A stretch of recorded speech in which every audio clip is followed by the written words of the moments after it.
ಅಪ್ರತಿಮ ಮಹಿಳೆ ಶ್ರೀಮತಿ ಚೆನ್ನಮ್ಮಾದೇವಿ ಬಹುಶಃ ಯಾವಾಗಲೂ ಹೇಳ್ತಾರೆ ಒಂದು ಗಂಡಸಿನ ಸಾಧನೆ ಹಿಂದೆ ಒಂದು ಸ್ತ್ರೀ ಶಕ್ತಿ ಇರುತ್ತೆ ಅಂತ ಒಂದು ಸ್ತ್ರೀ ಶಕ್ತಿ ಚೆನ್ನಮ್ಮ ಇವತ್ತು ನಮ್ಮನ್ನೆಲ್ಲ ಬಿಟ್ಟು ಅಗಲಿದ್ದಾರೆ. ಇನ್ನು ನನಗೆ ತುಂಬ ನೋವು ಅಂದರೆ ಈ ನೋವನ್ನು ದೇವೇಗೌಡರು ಯಾವ ರೀತಿ ಸಹಿಸ್ಕೊಳ್ತಾರೋ ಗೊತ್ತಿಲ್ಲ.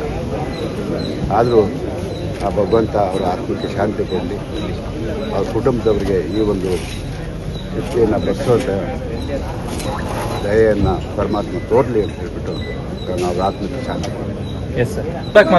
ಅಪ್ರತಿಮ ಮಹಿಳೆ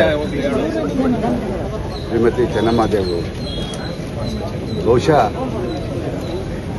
ಯಾವಾಗಲೂ ಹೇಳ್ತಾರೆ ಒಂದು ಗಂಡಸಿನ ಸಾಧನೆ ಹಿಂದೆ ಒಂದು ಸ್ತ್ರೀ ಶಕ್ತಿ ಇರುತ್ತೆ ಅಂತ ಒಂದು ಸ್ತ್ರೀ ಶಕ್ತಿ ಚೆನ್ನಮ್ಮ ಇವತ್ತು ನಮ್ಮನ್ನೆಲ್ಲ ಬಿಟ್ಟು ಅಗಲಿದ್ದಾರೆ. ಇನ್ನು ನನಗೆ ತುಂಬ ನೋವು ಅಂದರೆ ಈ ನೋವನ್ನು ದೇವೇಗೌಡರು ಯಾವ ರೀತಿ ಸಹಿಸ್ಕೊಳ್ತಾರೋ ಗೊತ್ತಿಲ್ಲ. ಆದರೂ ಆ ಭಗವಂತ ಅವರ ಆತ್ಮಕ್ಕೆ ಶಾಂತಿ ಕೊಡಲಿ, ಅವ್ರ ಕುಟುಂಬದವರಿಗೆ ಈ ಒಂದು ಶಕ್ತಿಯನ್ನು ಬೆಳೆಸೋದ ದಯೆಯನ್ನು ಪರಮಾತ್ಮ ತೋರಲಿ ಅಂತ ಹೇಳ್ಬಿಟ್ಟು ನಾವು ಆತ್ಮಕ್ಕೆ ಶಾಂತಿ ಕೊಡಲಿ.